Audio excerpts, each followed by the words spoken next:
Okay, so the first communication strategy that we're going over is for when the you're having a conversation with somebody where you have one point of view and they have another point of view.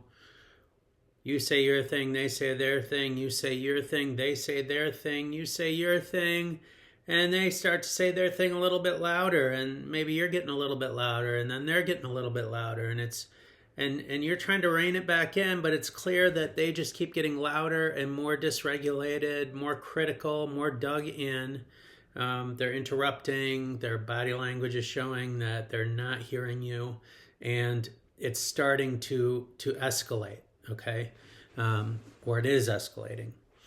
Now, as soon as you can, what you want to do is switch to this strategy that I'm going to give you. Or, in the future, you'll be teaching your clients that when they're in a conversation like this, then they need to switch to this strategy as soon as they can tell that the other person is starting to escalate and become dysregulated in a way that's not going to be helpful. Okay? So it's the LEG strategy on page 174 of the Small Life Care book. And the first part of it, the L, stands for listen. So what you're doing when you do this is you're not trying to make your point anymore.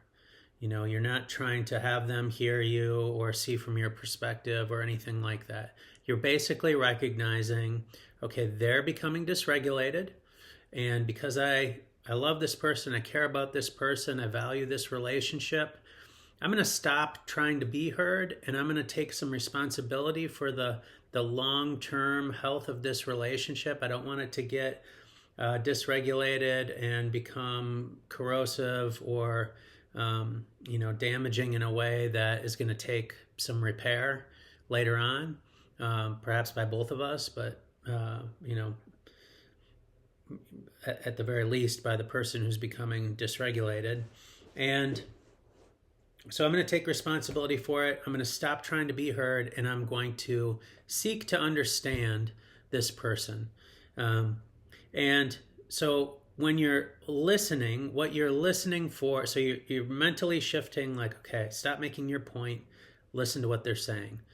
And you're asking yourself, what is the legitimate underlying need, the God-given need, however you want to frame it. If it's a believer, you might call it an underlying or a God-given need.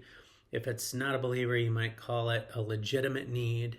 But it's a basic human need that they have, need for acceptance, respect, love, belonging, those kinds of legitimate needs. And you're listening for it in what they're saying. Now, the way that they may be expressing it, they may be expressing a whole bunch of stuff. But what is the core thing that they're needing from you? Okay? That's what you're listening for. And the E in LEG stands for endorse. So it's listen and then endorse. You're going to communicate to them that you understand that they have this need. You might say something like, okay, I get it. You felt disrespected. You felt like I had rejected you. You felt like I didn't think you were important. And like, that makes sense to me. If I felt that way, I would be hurt too, or I would be upset too. It makes sense to me that you felt that way given the situation. So this requires some perspective taking. It requires some empathy. And it also requires the ability to kind of sort through all the things that they're saying to be able to pinpoint what that underlying basic need is that they're trying to express. And then the G stands for goal. So this is where it goes from just understanding to actually putting that understanding into action. A lot of times people will say, it's great that you understand me, but what I really want is for you to change so you don't hurt me this way again. Similar to the amends process that we talked about earlier.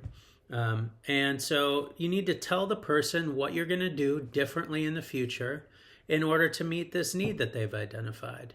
and put it into action words like, here's how I'm going to communicate in the future, or here's what I will do differently in the future, or whatever it is that meets that need for that underlying need that they have communicated to you.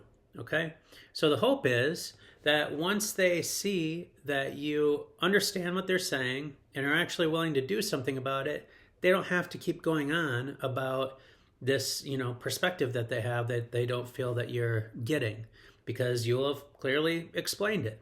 So that is the LEG communication skill leg for when the other person in the conversation is starting to get dysregulated and you see that they can't calm down, they can't hear your point of view, and so you're going to switch to this strategy instead. And later you can go back and try and communicate your own perspective, but for now we're just trying to de-escalate the situation, help your partner to regulate so that you can preserve the relationship. All right, so I will see you in the next video where we talk about the next strategy, which is asking for what you want in a relationship, because a relationship can't be all give, one-sided. Eventually, you need it to be a two-way street where they're giving and contributing too. Otherwise, you're going to start to resent them, and that's not going to be healthy for your relationship either. So yes, it's important to try and take care of your partner wherever you can, but then there's going to be times when they need to take care of you too. So I will talk to you about that in the next video, and I'll see you there.